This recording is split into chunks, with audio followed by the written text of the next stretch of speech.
हमारे यहाँ पर शिवलिंग की प्राण प्रतिष्ठा, हम उनसे कहना चाहेंगे कि शिवलिंग की प्राण प्रतिष्ठा नहीं, प्रतिष्ठा स्थापना स्थापित होती है।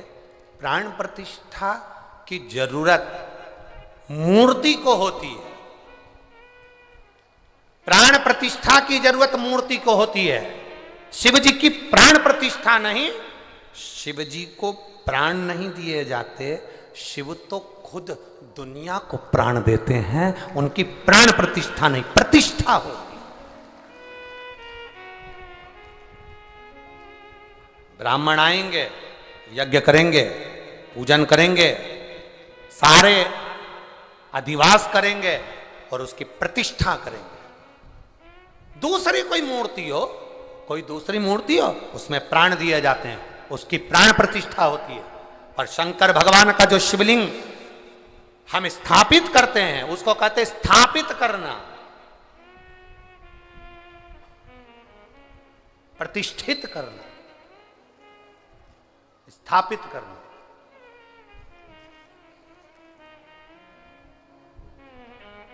जो दुनिया को प्राण देने वाला हो, जो दुनिया को प्राण प्रदान कर रहा हो, उससे प्राण नहीं दिया जाता, उसकी प्रतिष्ठा होती है।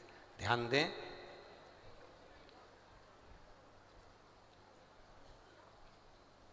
एक होता है प्रतिष्ठित शिवलिंग। कौन सा शिवलिंग? जम के बोलो जरा। प्रतिष्ठित। आपके घर के आसपास में कई मंदिर है? बोलो बोलो जम के जरा। है?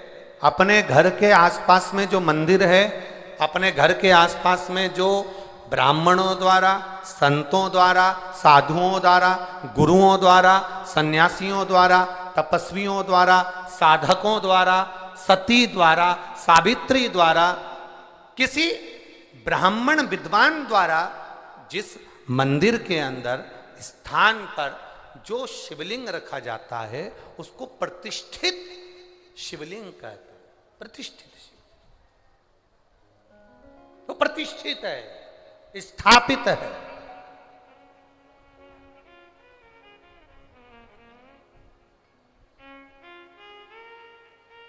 और फिर वर्णन किया, वो प्रतिष्ठित शिवलिंग की गणना में आ गया।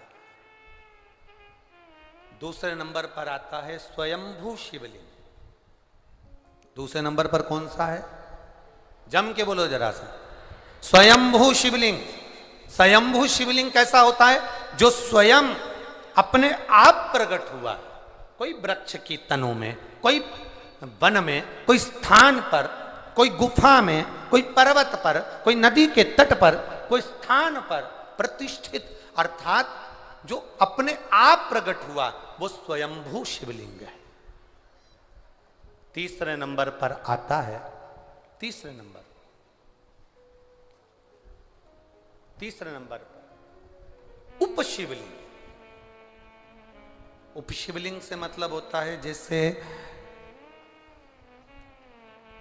12 ज्योतिर्लिंग होते हैं, ऐसे ज्योतिर्लिंग के स्वरूप में वो स्वयं उसी ज्योतिर्लिंग के नजदीक में विराजमान होता है, उसे उपशिवलिंग कहते हैं। हमारे बीच में संत महाराज पधारे, एक बार जोरदार ताली बजाकर स्वागत कर। उसको उपशिवलिंग कहते हैं। ये तीसरे नंबर का। और चौथे नंबर का शिवलिंग है ज्योतिर्लिंग। तो पहले नंबर का स्थापित शिवलिंग, दूसरे नंबर का बोलते जाओ जम के स्वयं, तीसरे नंबर का उपशिवलिंग और चौथे नंबर का ज्योतिर्लिंग। अब समझिएगा, 1000 बार जल चढ़ाए अपने स्वयं के जो स्थापित शिवलिंग है उस पर जल चढ़ाएंगे तो 1000 बार जल चढ़ाने से जो फल मिलता है वो एक बार स्वयंभू शिवलिंग पर जल चढ़ाने से प्राप्त हो जाता है। जो स्वयंभू शिवलिंग पर 1000 बार जल चढ़ाने से फल मिलता है वो उप शिवलिंग पर एक बार जल चढ़ाने से प्राप्त हो जाता है। जो उप शिवलिंग पर 1000 बार जल चढ़ाने से फल मिलता है, वो 12 ज्योतिर्लिंग में से एक ज्योतिर्लिंग पर जल चढ़ाने से प्राप्त हो जाता है। ये शिवलिंग की, ये शिवलिंग।